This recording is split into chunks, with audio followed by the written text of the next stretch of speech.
Parashat Pinchas.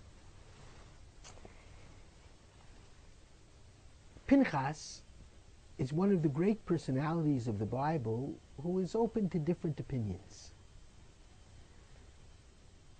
He did an act that's called an act of zealotry, kana'ut.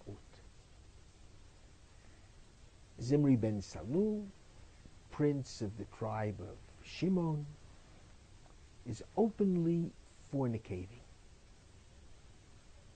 with a foreign woman, with a Midianite. And he kills both of them in their act of fornication. Now, according to the biblical law at that time, what he did was justifiable, because that would mean the end of the Jewish people. It was a very dangerous time. According to the Midrash, it was a suggestion of Bilam, because that was the way to destroy Israel, from within, because it couldn't be done from without. And it would literally end the Jewish mission, the Jewish narrative, the Jewish religion.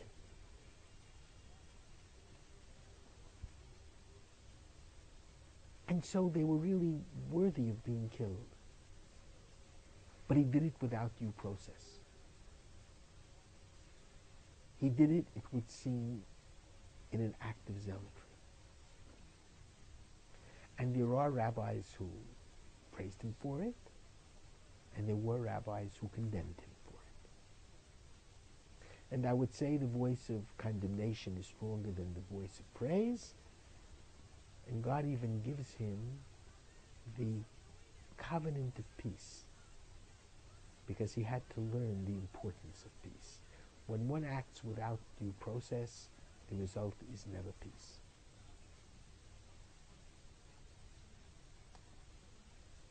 We lived through a very tragic experience in Israel.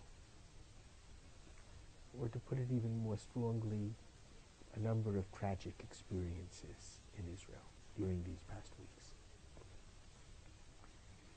3 marvelous young men, Yal, Naphtali, Gilad, Hashem Yikom Damah,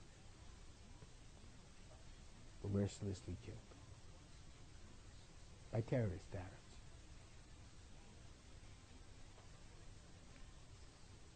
And then a young 15-year-old Palestinian boy, Muhammad Abu Khadir, was heinously torched to death by 6 Israelis.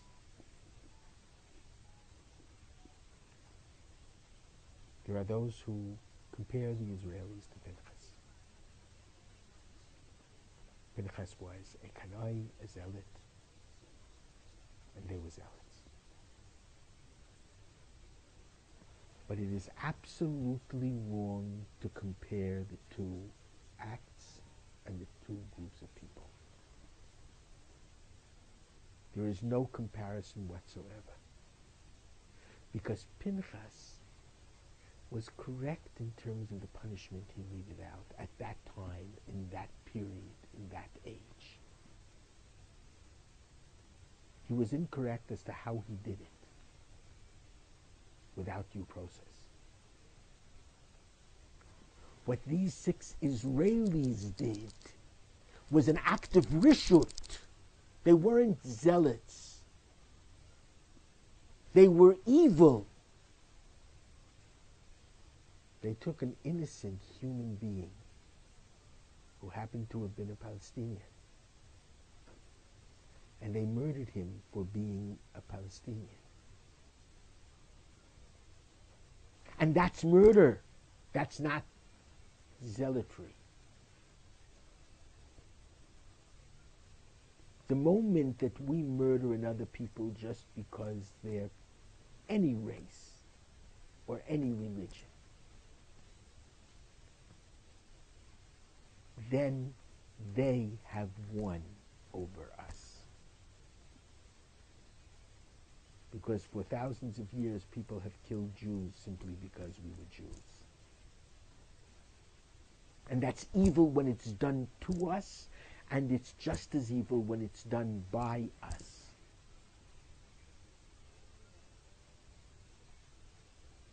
And it's a very terrible blotch on our escutcheon.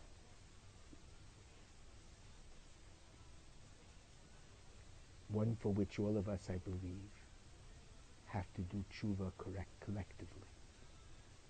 If a Jew can be capable of such a horrific act.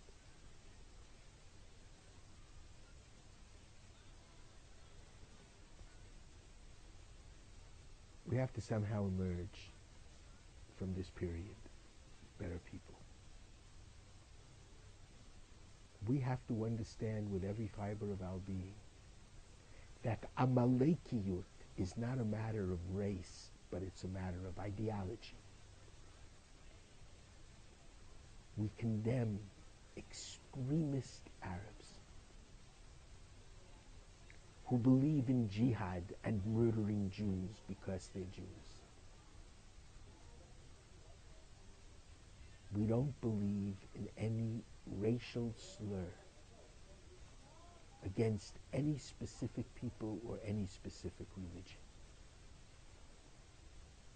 The Muslims who follow, for example, the Sufi explanation of Islam don't believe at all in a physical jihad or in murdering people just because they don't believe the way they do. May God help that all of the wounds be healed. And at the time truly comes when Jerusalem becomes a city of peace. And when we understand that v'ahavta l'reacha kamocha means every human being created in God's image, except for any human being who murders another human being who is innocent of any crime. Shabbat Shalom.